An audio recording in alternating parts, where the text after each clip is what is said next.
continue, please, Frankie. Hi Stephen, how do you assess the game? Did you deserve more than an hour defeat? Well, I think the first half we were absolutely excellent. I felt, we committed incredibly aggressively to play against Holland, and we pressed them right to the edge of the goal line, and every player gave everything of themselves in that period, and they struggled to play out through us. And we got the goal early on, which was a great confidence booster for us. I thought in that period then, when we relentlessly pressed and cuffed, we forced mistakes, and I thought we should have capitalised on maybe a couple of opportunities that we didn't in that period to try and go 2 up. And just couldn't believe that we conceded a goal. It was just such a frustrating goal to concede. So hard to believe that we needed Gavin there to make a good save for, going into half time. But I thought we were absolutely excellent first half overall, excellent. Second half, they had a dominant period, for sure. At the second period, they obviously Gapco pushed right on and pinned Doc back and Matt Doherty back, and they got a stranglehold on it, and we didn't seem to be able to replicate the level of energy we had in the first half. Didn't seem to be able to replicate that in our pressing, but we should have been good enough. Sometimes when you're playing teams who are superior overall to yourselves, you just have to. Inevitably, they're going to have periods of where they're on top of you, but you need to see it out. And the fact that Doc had to play lower then should have meant we would have been in a back five. We should have been able to see that out. So that was we just needed to see out their period when they were on top, and we didn't. They scored and it killed us, but we kept going to the end, and effort was great. Obviously a lot of crosses, and they defended, the big team, they defended the box well. A lot of individual players running at the Dutch defence, and we caused them problems, but we didn't create. I would have liked us to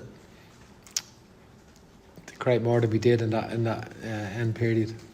I know I watched your TV interviews, and I know you said you expect to be in charge until the end of the campaign, but we know that you've built a whole new squad and brought in so many young players, but is there a part of you that worries that the manager that will come after you will enjoy the fruits of that hard work rather than you getting to enjoy it?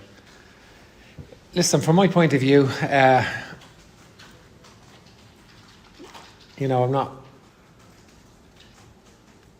thinking about that now. I'm just very disappointed that we can't finish in the top 2 in the group, and I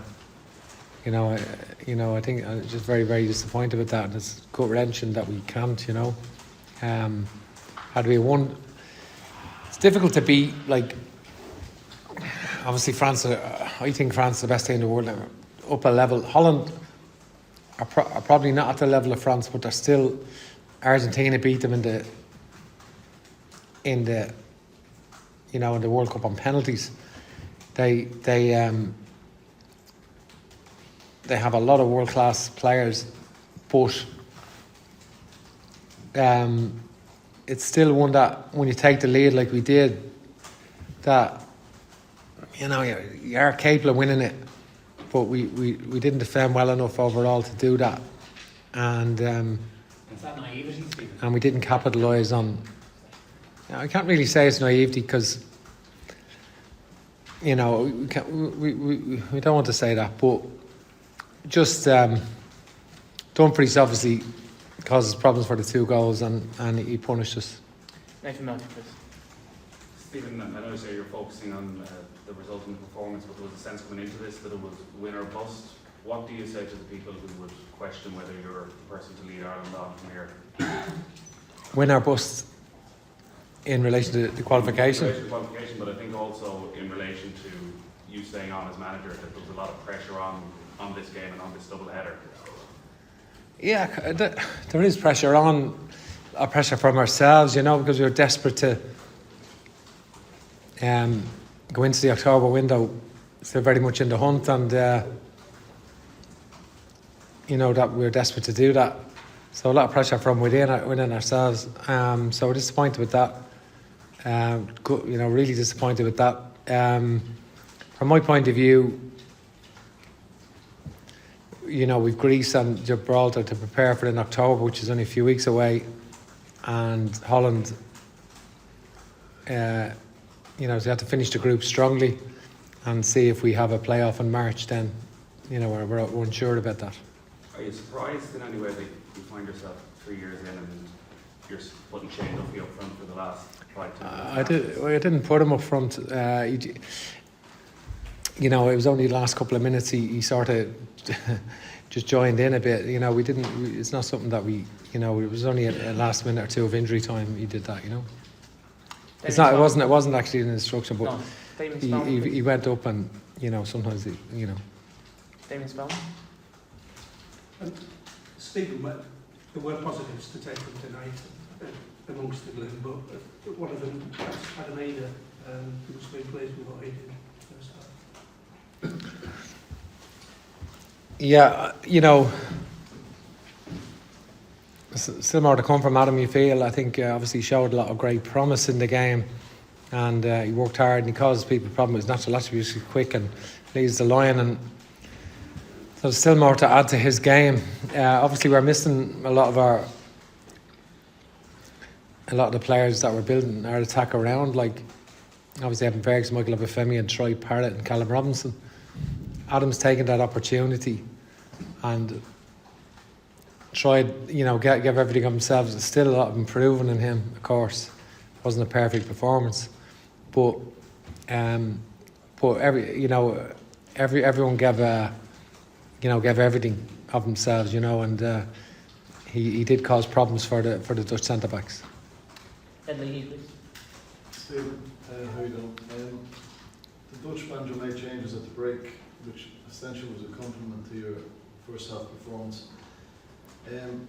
Just have you looked back at the 2 goals and how disappointing is it that having such quality in the defensive unit that 2 goals were conceded like that? Yeah, listen, with the first goal, I think there's always a gamble because we were so committed. Like, no one's going to play Holland like that, you know. I think in terms of we committed man to man nearly, you know, in relation to you won't see any team trying to play Holland as aggressively as that.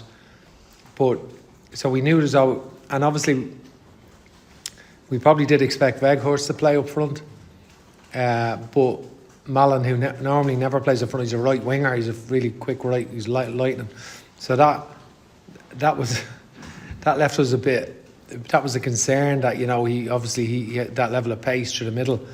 But I thought Shane dealt with it very well. Shane Duffy, to be fair, he read the situations really well, because we committed so much. We left him 1-on-1, and he could have been exploited in a way greater than he is. So we defended well, but obviously we knew that they would have runners from deep with Gapco and Simon, and obviously Dumfries has played in the Champions League final for Inter Milan.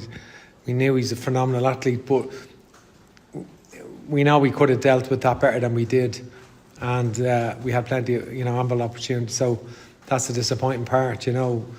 We knew it's a threat that we left space to, you know, for them to potentially exploit, but it's either that or concede the ball and drop into a deeper position. So there's no halfway house. You either have to concede the ball and drop deep and defend deep, or really go for it like we did. Finally, David Kelly.